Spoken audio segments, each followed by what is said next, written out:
kok sebentar-sebentar kalau mau ngamuk di patung proklamasi, kalau mau unjuk rasa, mau unjuk tubuhnya, barangkali ya sudah keriput-keriput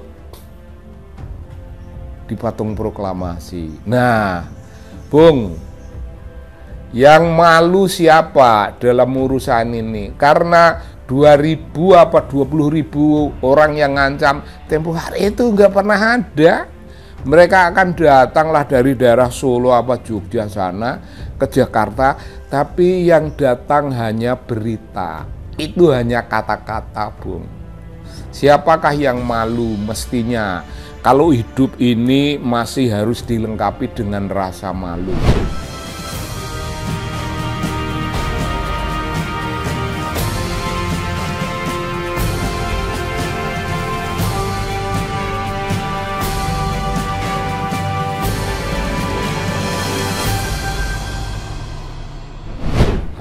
Salam Bung, salam dari TV Anak Bangsa, channel kita, channel yang membuat kita bertemu, channel yang membuat kita punya aspirasi politik, punya kepentingan politik, punya keinginan politik kita salurkan.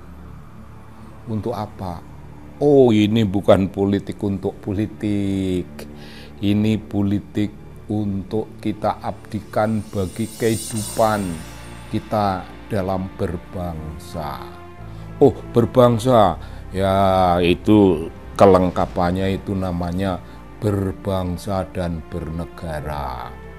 Nah, kali ini kita ingin mengingatkan kepada Anda sekalian. Berapa hari yang lalu itu ada berita, ada 500, saya menyebutnya mak-mak, 500 mak-mak mengancam ingin berdemo di patung Bung Karno dan Bung Hatta, patung proklamasi. Ingin berdemo di patung proklamasi dalam keadaan berpakaian seminim mungkin. Wah, itu Bung, menyebutnya saja itu agak mengerikan. Mau berpakaian seminim mungkin. Mak-mak 500 membela Jokowi, 500 mak-mak. Kita tidak tahu kepentingannya apa mak-mak ini.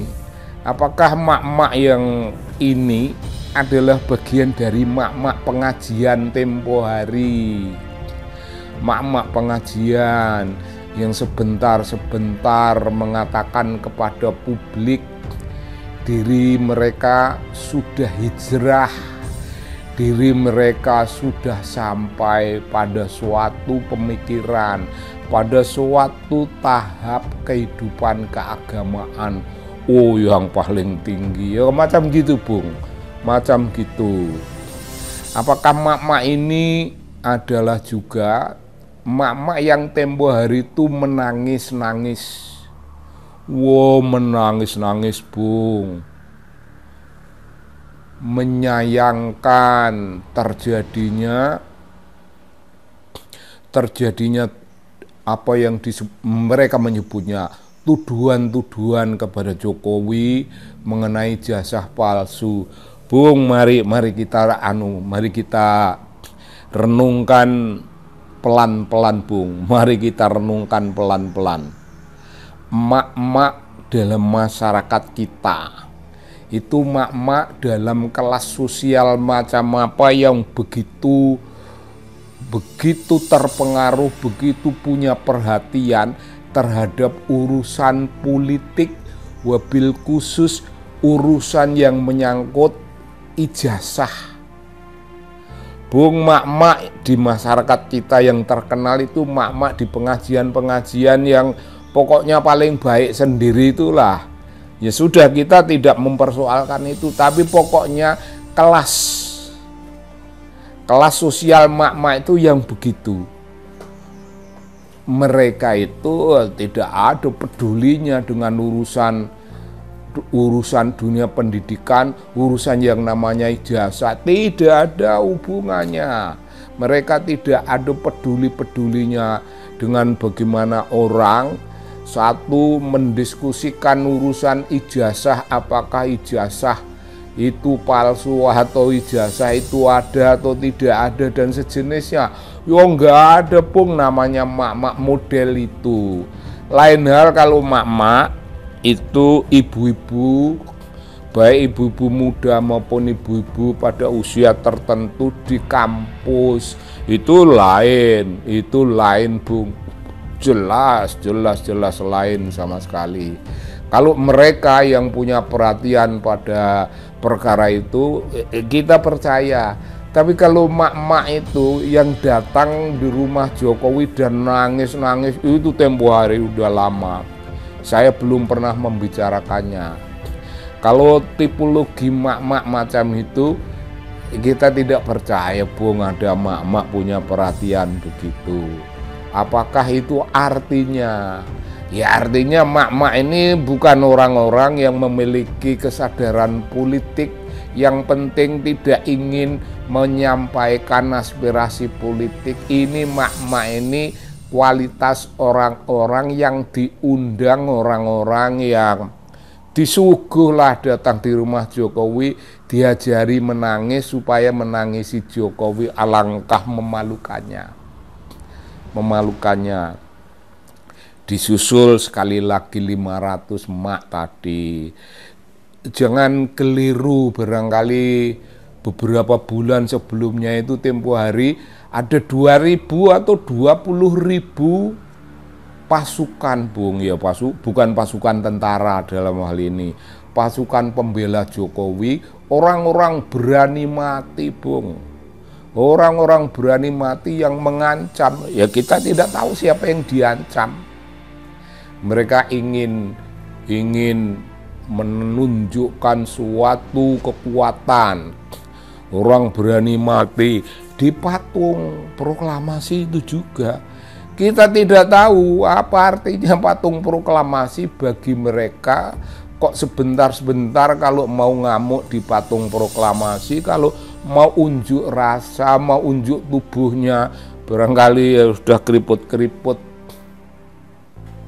di patung proklamasi. Nah, Bung, yang malu siapa dalam urusan ini? Karena 2.000 apa 20.000 orang yang ngancam tempo hari itu nggak pernah ada.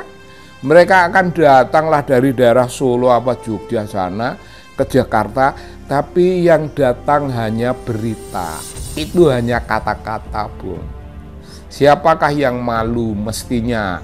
Kalau hidup ini masih harus dilengkapi dengan rasa malu. Saya kira kita mengatakan ini bukan sebagai cemooh, pun bukan sebagai sesuatu yang namanya untuk mengeritik dia. Enggak ngapain ngeritik. Ngeritik dia emang ada gunanya, kagak ada gunanya, karena dia nggak pernah mendengar kritik. Yang dia dengar apa, Bung?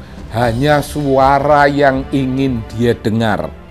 Yang dia dengar itu bukan suara yang terdengar, bukan suara yang sudah kedengaran, tapi suara yang ingin dia dengar, suara hati nuraninya sendiri, suara ambisi-ambisi politiknya, suara keserakahannya, suara yang mementingkan urusan keluarga. Bung, sebaiknya kita akhiri omongan macam ini, dan saya titip kembali salam dari channel kita TV Anak Bangsa. Terima kasih, Bu. Terima kasih.